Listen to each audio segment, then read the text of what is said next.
Hello, everyone. Welcome to the first episode of the Beanbag Archives. The Beanbag Archives is First Cut's very own, very personal podcast. But you're probably wondering what First Cut even is. It's an international student-run film festival held at Flame University annually. Um, Now, the Beanbag Archives has been in production for a few months now, and I think the sort of the guiding principle behind it was to bring in voices who are interested and passionate about cinema and just have a conversation about it, because I think it's not just an isolated medium. It's something that we can talk about in the context of the larger society as well. Uh, and true to this spirit of First Cut, the Beanbag Archives is also entirely student run, obviously, except for the guests. They're little well past being students right now, but I guess we're all students in our own ways, right? Anyway, today's episode is about cinematic representations and nationalist agendas in Bollywood. So our first guest is an associate professor of media and cultural studies at the Symbiosis Institute of Media and Communication, which is SIMC for short. She received both a Fulbright Fellowship at the University of Rochester in New York and a research fellowship from the National Film Archives, the latter for her work in Malayalam cinema. She completed her postdoctoral research from the Tata Institute of Social Sciences with a PhD in cultural studies, if I'm right. And her research mostly falls under the areas of space, gender, and film studies, right? And on top of all of this, she has to accredit several national and international publications in women's web, Countercurrents, and People's Review. So finally, this is Swapna Gopinath. Hello. Thank you. Hello. Hi, Srish. Thank you Yeah. so much for that. And it's great to have you on board as well. Yeah, and it's I'm a sure, pleasure for me yeah, as well to be talking to students, to be addressing students who are I'm sure interested you'll in cinema. Yeah. join me in, yeah, definitely. I'm sure you'll join me in welcoming our second guest, who is currently a doctoral candidate at SIMC. And she's also a visiting professor at Flame and Savitribai Phule University in Pune. So her areas of expertise, on the other hand, include popular cinema, popular cultures, and gender and representation at the intersection of neoliberalism. Her work has appeared just as widely in The Wire, The Feminist Review, and Himmel South Asia, to name a few. Um, Most recently, though, she authored a book chapter called Film Viewing in Netflix, right? An inquiry into politics of internet and visual pleasure. So without further ado, this is Rituja Deshmukh. Hello, good to have you on board as well. Thank you. Thank you so much. It's always a Um, pleasure talking about cinema. yeah, I mean, tell me about it. Yeah. Fantastic. I mean, now that we're all here and we've got the introductions out of the way, I think we can get started. Yes. Um, right, as I understand it, you're both co-authors of a novel, right? You want to tell us a bit more about that? Because if I'm right, it's about historicizing myths in contemporary India. So what's that about? And probably when's the book coming out, do you think? Yeah.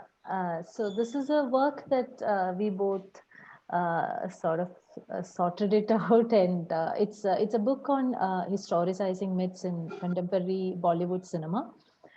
So this is going to be published by Routledge and will be out by June 2021, hopefully. It's currently in its first draft phase. So it's a book which the title is historicizing myths in contemporary India, cinematic representations and nationalist agendas in Bollywood. So I think the title itself is sort of very comprehensive in telling you what it is about. So we are trying to look at the contemporary Indian scene and Hindi films that have been coming out, especially in the historical genre. So the genre of historical cinema is a very interesting one because it gives a lot of opportunities to explore the medium of cinema by creating spectacles and grandeur, and we have always seen that happening in the case of Bollywood if you look at older cinema as well. But contemporary Indian cinema, especially the historical genre, seems to be having a lot of political agendas built into it, especially in the context of nationalist, sentiments. How it creates and builds a particular kind of nationalist sentiment that excludes a lot of the communities in India. So we are trying to address those aspects that you find. So we are trying to focus on how mythology is becoming historicized, and what do we understand as history in this context, and what kind of manipulations are happening. So this is going to be like a 10, 11 chapter work, where we have contributors who are looking into various aspects of the historical genre of Bollywood cinema, and it's the politicization, of, or maybe I would say aesthetization of politics, as Walter Benjamin says. So I think Rutuja can tell you more about, the chapters, or maybe the content of these chapters, I think. Yeah. Yeah, so I feel like, as Swapna has already, I think, made it very clear, historical cinema as a genre has been hugely popular one, even before this contemporary period that we look at, roughly from 2000 onwards, 2014, not 14, but yeah, slightly earlier onwards, the last decade and the present decade.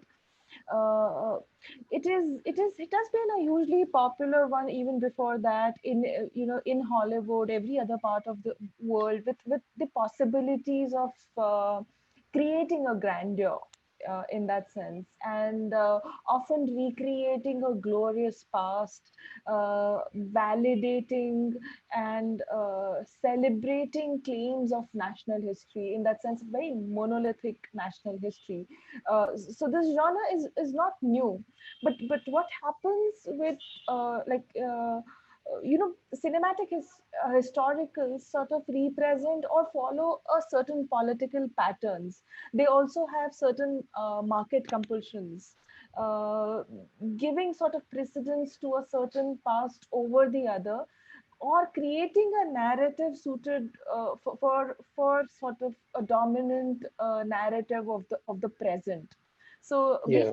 we would also look at how the chapters would also look at how these dominant narratives of the present are sort of validated again and again through uh, historicizing myths, how it is done, and how fascistic modes come into play in this entire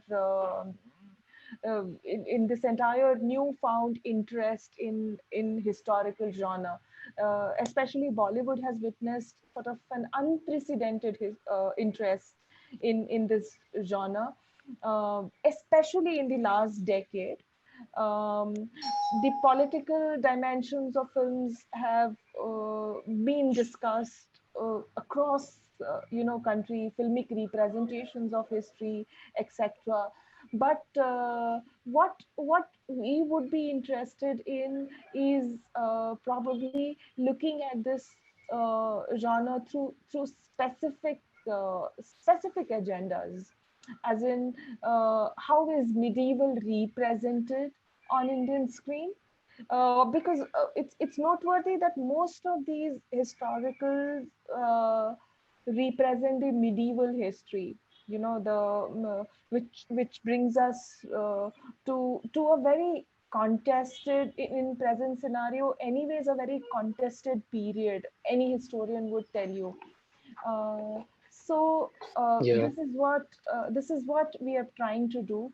How like one of our chapters is about how liberal scripts, conservative plots work with nationalist politics, how it is done. Another very important chapter, in my opinion, would be um, how evacuation and distortion of histories in contemporary Hindi screen cultures sort of promotes hatred in present scenario. Yeah, that is what something that we would be interested in. Very what personally to me is extremely interesting aspect of this genre is the digital image. So as I said before, Yeah. historicals are not new. They were there even before. Like you have films like Shivaji, Marathi film, 1936.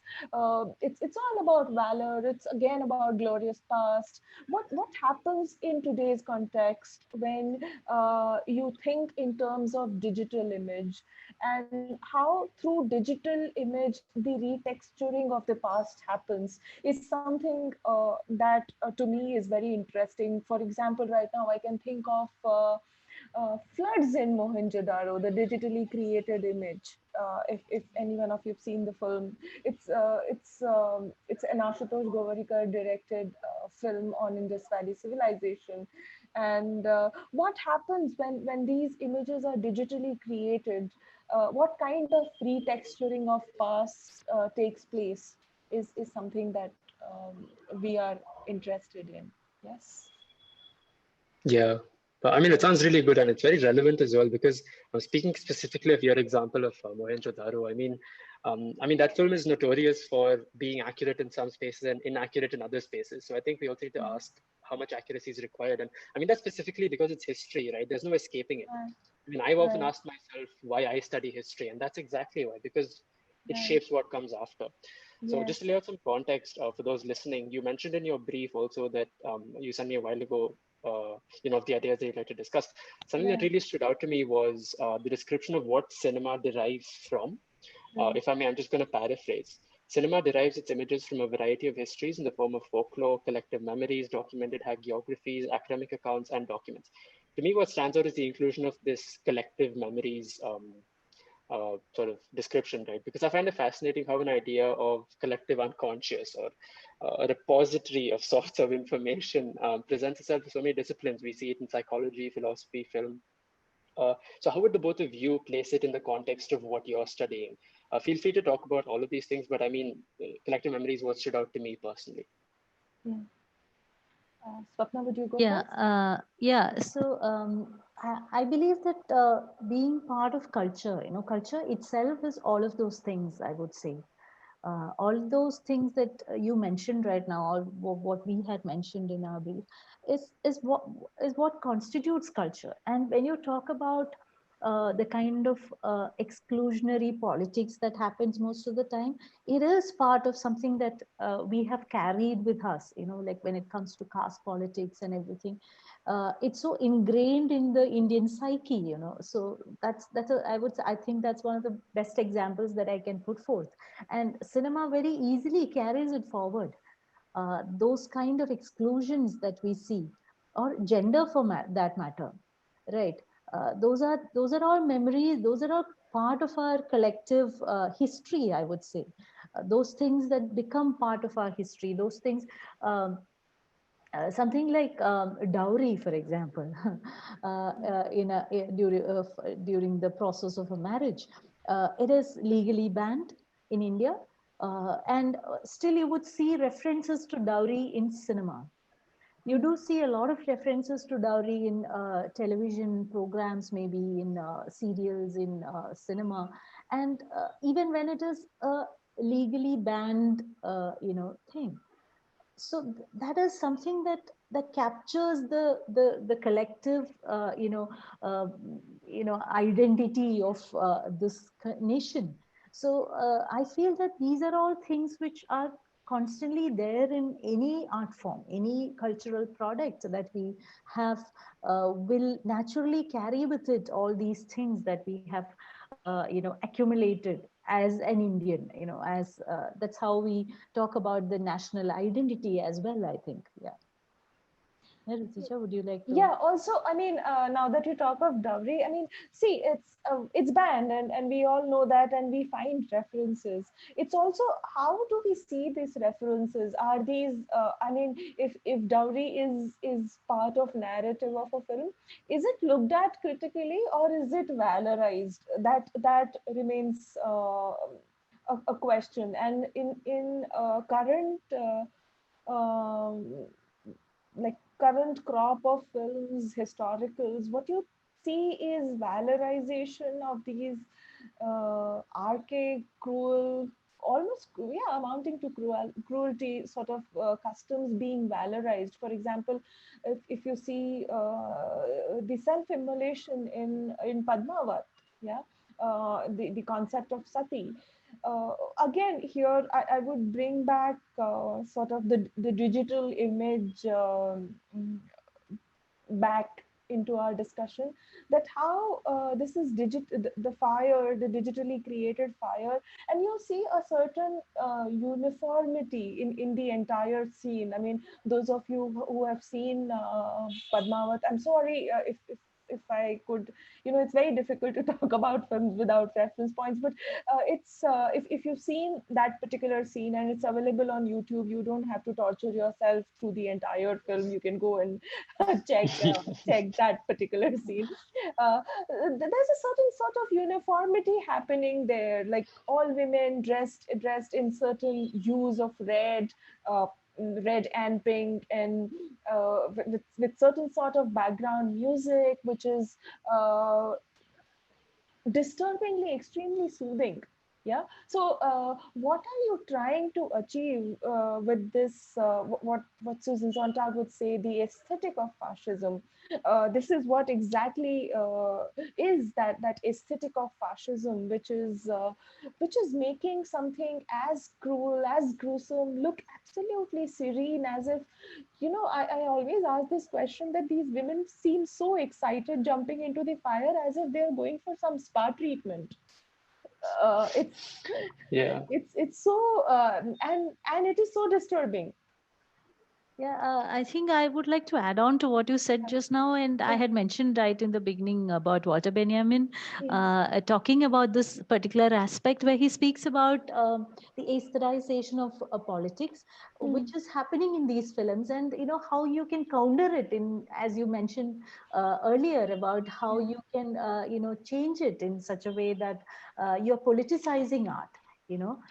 Politicization of Absolutely. art is Yeah. something that you can do deliberately, so that you address these issues in a very more constructive manner. And you also mentioned Padmavat, and I would like to say something more on that, because the whole idea of historicizing myths is something which we can explain away with the example of Padmavat, I think.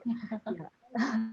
So Yeah. how we True. have been, yes, how we have been creating these kind of alternate histories, that uh, we have been sort of building a kind of a rhetoric, a kind of identity, and a kind of nationalist sentiment. And the problem lies in the fact that it excludes a large majority of the citizens. So it builds itself on this identity exclusionary politics, which is where it becomes very problematic. And we are trying to address that. We're trying to see how it is redefining the nation's identity as well. Yeah, I mean, Sapna, what would you say about this entire? Uh, there's charismatic staging of technology itself in these films. I'm reminded of another scene, the battle scene of Panipat, where you see one side of the forces, like neatly aligned. Again, this is a digital image, neatly aligned in files, as if they are attending an RSS shaka, one after the other, very neatly aligned. And then you have the other side, which is all chaotic, all black and gray, and ready to fight these people. And this is all digital image. And it's very, what would you say about this? Exactly. Yeah. Yeah, no, I also like the fact that you mentioned Walter Benjamin, because in the work of art in the age of mechanical reproduction, this is pretty much exactly what he talks about, right? Like, how do we? It's a question of not only about reproducing things mechanically, like over and over, but also about how accurate are they to maybe reality when you're speaking of historical cinema specifically. And do you think, do both of you think that films owe it to us, owe it to the real inhabitants of the world to be faithful to the past? Or is that something that can be a little more flexible? Mhm. Can I go first, Swapna? Yeah, sure, sure. So I don't feel that they need to be absolutely faithful to the past, because see, in a culture like in South Asian cultural milieu, how do you be faithful to a past which has been orally sort of given to you for centuries together? Yeah, it's Yeah. very difficult to be faithful to the past in that sense. In If you're asking me in the sense of like, fidelity, that one would expect, but I would definitely expect historical genre to be um, politically faithful to the present while dealing with subjects. And how do you portray, how do you represent, would be more of concern to me than being faithful to the past. Because correct me, I mean, this is very personal opinion, I don't know how one can be really extremely faithful to the past in a culture where there's so much of oral tradition, different cultural art forms which have done this, uh, folk arts, and valorizing, making of legends, etc. How do you, I mean, can you ask Dalits celebrating Bhima Koregaon to be faithful to the past? Mm. Yeah. Yeah, I totally agree with Rutuja in that. I also feel that history itself is something which is often questioned and challenged. It is something that foregrounds the hegemonic class, right? The history of the hegemonic class. It foregrounds the history of the hegemonic class. So there are always alternate histories. So as she said, there is some kind of a responsibility that you have to the present, right? How you picturize it, how you imagine the history is something which is very relevant, and which is now I was just thinking about films that historical films that got released earlier, maybe on Anarkali, for example, who's the character is something is still, we don't know whether there was actually a person who lived during that time like that, but the film was not doing any damage as such, because it created a particular kind of a world, and without really doing any damage to the contemporary society. But when you see the historical films that gets released now, it is totally of a different dimension.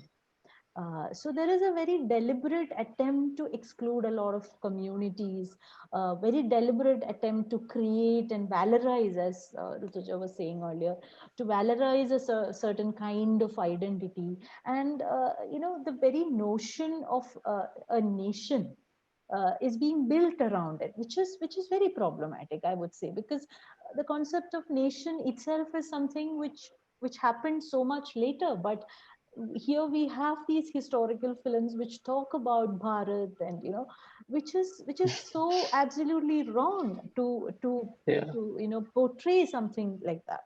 Yeah. Yeah. I mean, And also, Mughal Azam, I would say, is a very Anarkali takes a very modern sort of stand on romantic love, which is interesting, right? yeah. Yeah. Yeah. No, it also ties back quite neatly into, well, that presentation ties back neatly into like having a monolithic past, because we know that the cinema of a certain period, um, in many ways, Right. reflects the politics. My question is, how do we reconcile that politics, or how do we reconcile the fact that politics is so dynamic and that it's ever changing, and there are so many interpretations of a given scenario, with the fact that history, as written by filmmakers and people who work in the cinema industry, is monolithic in itself, and it's pretty homogenous as well if you think about it. So how do we reconcile those two things, and what more can we know about representation in that sense? But cinema, if you keep the popular cinema, the mainstream cinema, apart, we do have a very diverse, and there is there's more representation when it comes to independent cinema, or there are channels of creative expressions happening, though they are not really part of mainstream cinema. So It's a so I wouldn't. process. Yeah, Huh? it's a process. Yeah, Yeah.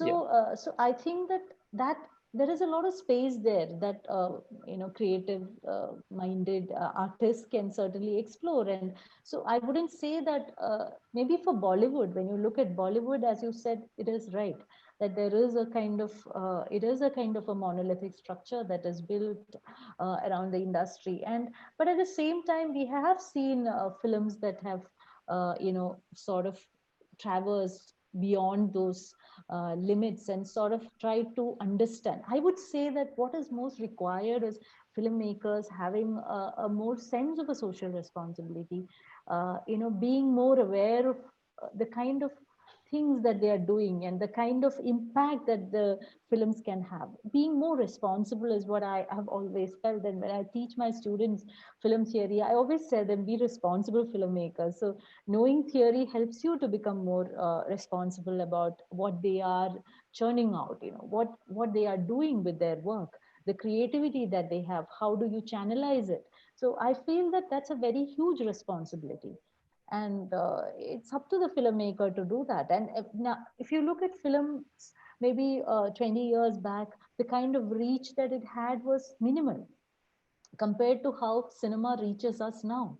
Because you have the TV, you have the television, you have the YouTube, you have the film being announced so early, you have the trailers, you watch the film so many times, actually, Yeah. without actually watching the whole film. You get Yes. to see bits and pieces of it every day.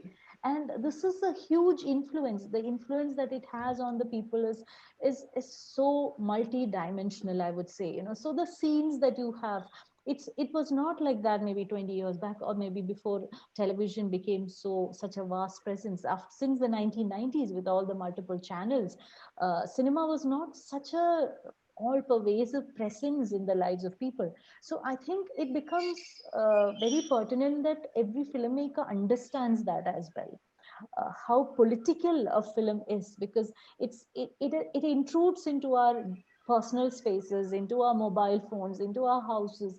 And what is the message that you are passing on to the people? I mean, you don't have to deliberately pass on a message, but what are you trying to valorize in this context? I think Even that our is. school programs. I mean, my daughter was asked to play Manikarnika in one of the dances in our previous schools, Wow. and she was so annoyed. I mean, she was like, "I don't want to play this." But she was asked to, that, oh, you have to, like, she had to hold a sword in her hand and dance on the stage, something to that, which is hilarious to me. I mean, I'm sure neither Lakshmi Bai or Tanaji would have danced with. But then again, as I said, that one doesn't need to be true to historical past, but one needs to be at least sensible about the present. Yeah. Yeah. One of the I mean, how do interesting. you? Yeah. Yeah. You go ahead. Yeah. No. No. Go ahead. Go ahead. No, I was just talking about one of the very interesting chapters that we are having from one of our contributors from Pakistan, who is going to look at Hindutva's other views and otherification and Pakistani response to Bollywood's saffron myth Oh. making, which is very interesting because he's going to look at our common shared language, shared history, and Mm. how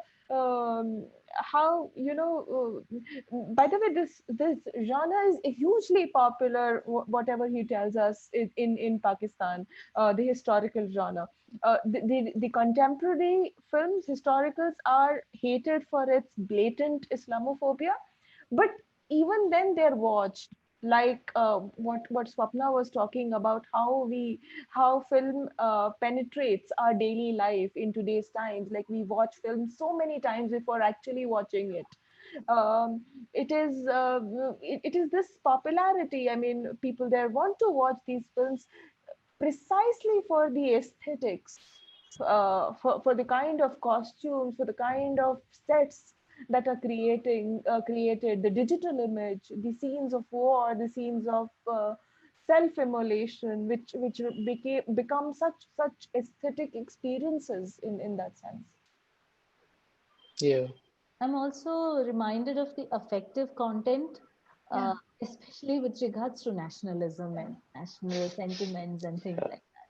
It becomes possible in a very large, to a huge dimension when it comes to historical genres compared to the other films, which again is a very, problematic situation, I think. Yeah. As you Yeah, mentioned true. that scene of the Padmavat scene that Rutuja mentioned earlier about the climax scene, the effective content is so high, the way it connects with the people. And I think we also need to talk about the chapter on gender that we have also. Yeah, we also have a chapter on how these historical cinema looks at gender and how it contextualizes the women's issues and things like that. Yeah, I think self-immolation parts makes the bigger part of this gender section. Also, history as something that is created through fictional stories, like a film like Razi, which talks about women's historical role in war and espionage, and how women's bodies are used in the service of nation. I think Susan Sontag says something about this, right? The rebirth of the body and the community, Right, right, fascism does that. I'm also concerned about how feminism is being redefined. right. What is a woman's strength or courage, or those aspects of a feminist identity is also being redefined. And there is something different. It's not about an individual's freedom of choice or whatever. It's more about how a woman can be uh, you know brave, and that sort of a very Yeah, different, physically compatible, yeah. that sort of a womanhood is being praised and is desired in these films, which is again something that reminds me of Durga Vahini and all that. Absolutely. Yeah. The valiant mothers and daughters in Yes, the service yes, of nation. exactly. That Yeah. is the new definition of feminism, I think.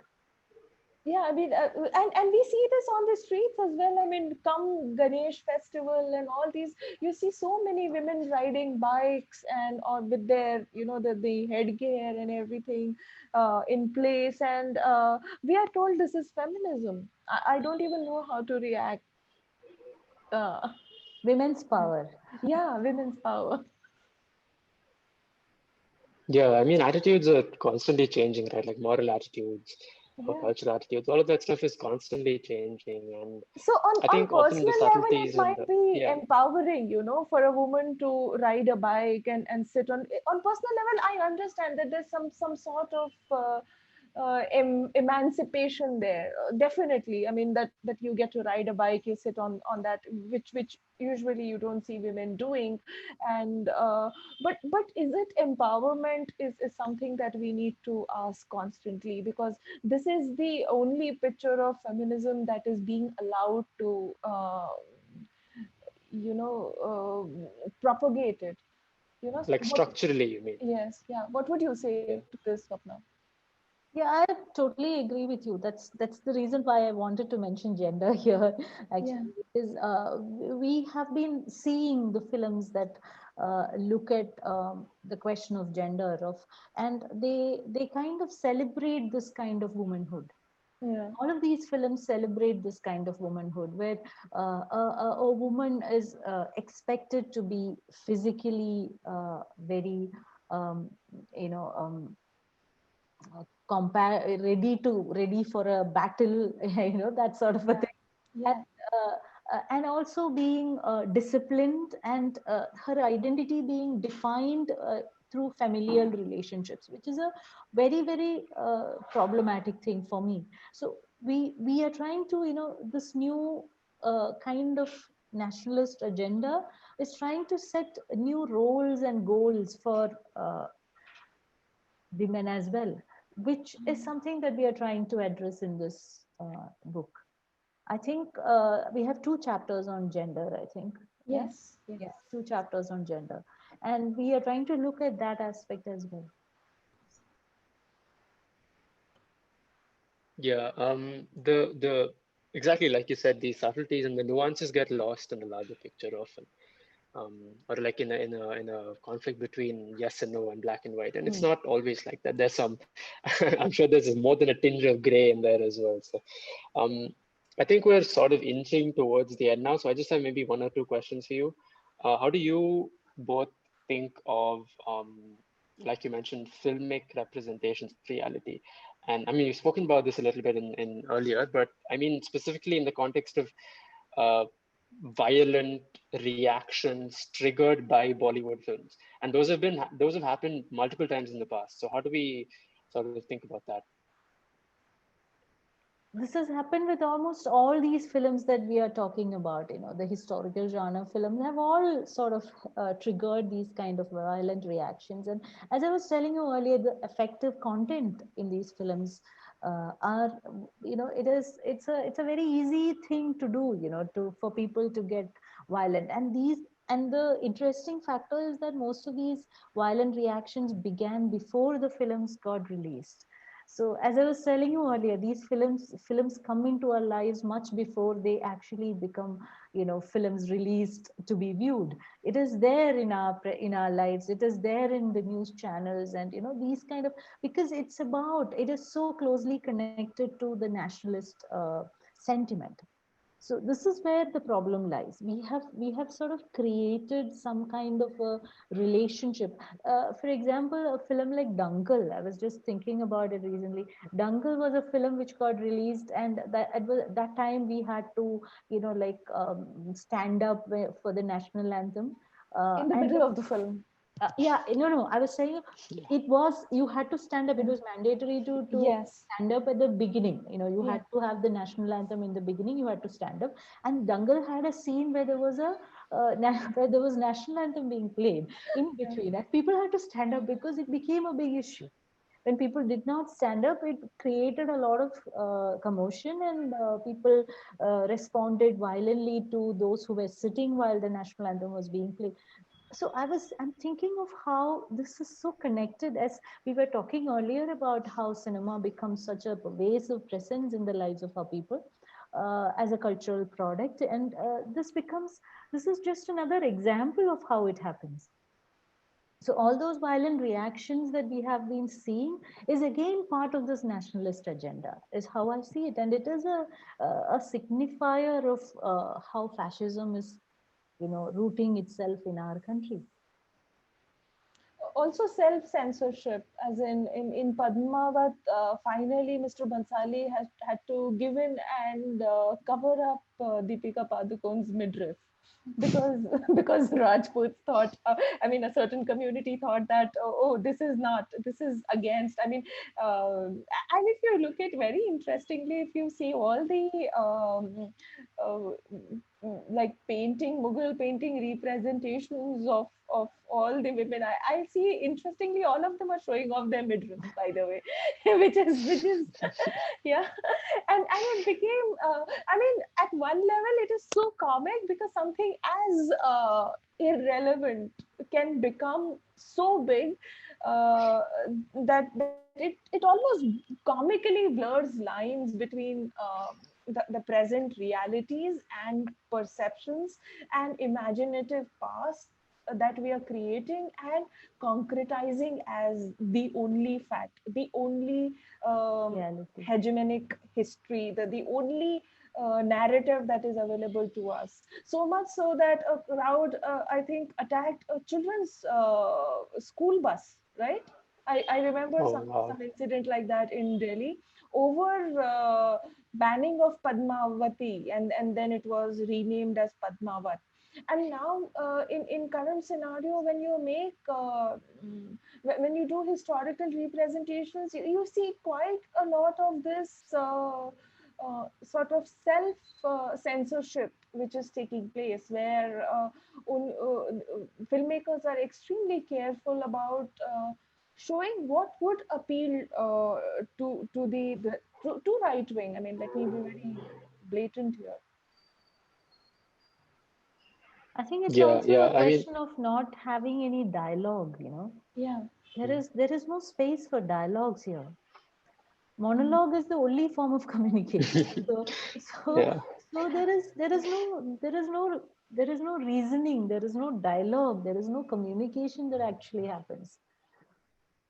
I mean, the film Just a was reactionary problematic. response. Yeah. In fact, I feel, I mean, Padmavat was problematic on so many levels that it should have been a more politically sort of aware group of people protesting around it would have made more sense to me, rather than these, right-wing goons protesting for midriffs and a dream sequence. Yeah. Which is actually, it's yeah. very interesting. I used to teach in Allahabad University, and one of the students who belonged to a particular community told me, from a town in UP, that ma'am, if I may use Hindi here, he said, ma'am, हमारे यहाँ ना अगर आप सपने में किसी को गाली दे दो तो नेक्स्ट डे वो उठता है और उसको जाके मार देता है. That is, if you if you abuse somebody in your dreams, and if someone else abuses you in your dreams, you just get up in the morning and you go and kill that person next day. Yeah. So it's as ridiculous as this, because we are objectioning to a dream sequence. Yeah, a dream sequence in cinematic representation. And dream sequences is something that Hindi cinema is known for. I mean, one could write a lengthy chapter on dream sequences in Hindi, in popular Indian cinema, right? Yeah. Yeah. Because the kind of subdued society like ours, uh, mostly everything is realized in dreams. Exactly. Yeah. Yeah, no, I mean, it's a little strange also because it's loyalty to an abstract cause. And if it's abstract now, then I wonder how much more abstract it can get in the future. I mean, that was, Yeah. yeah. It is an I mean, illusory image yeah. of a nation, of course. There is, Mm. it is, it is because all of those historicals that we have, built around maybe freedom struggle, or like the old kings and queens fighting against the British, have always been for their own kingdom. They've always fought for their own kingdoms. They've always fought for their own dignity. It was never for this illusory image of a nationhood, right? So this very simple fact has to be taught in schools. People should know about it, that without knowing about it, it is so easy to create this sense of this is such an unreal kind of a situation. And that's where people are fighting. Yeah. Right. I think that's all I have specifically for you today. So if you'd like to say any concluding thoughts, if you have anything else to add on to what we've spoken, then that'd be great. Yeah. Yeah, I think a book is coming out in June, and I hope everyone will read it and enjoy reading it and Yeah. have more. Yeah. I think what we said is just something that is just not even a gist of what the book contains, but Yeah, I'm sure. Yeah. yeah. Yeah. So go and buy and read it Yeah. in June. I think people at First Cut would be like the first ones to get a copy. Glad. Thank you so much. Yeah. Yeah. Anyway, yeah, for Rituja, you have nothing. It's been a pleasure talking to both of you. I'm actually very glad we did this because it's, like I said, it's really important stuff, and it's not just important to those of us who are passionate about cinema, right? Because like Swapna said, it's about the larger society, and it affects people even when they don't know about it. So yeah, um, yeah. Thank you for being here. It's been a great conversation, and this has been the Beanbag Archives. We will see you next time. Thank you. Thank you for Thank you inviting for us. inviting us.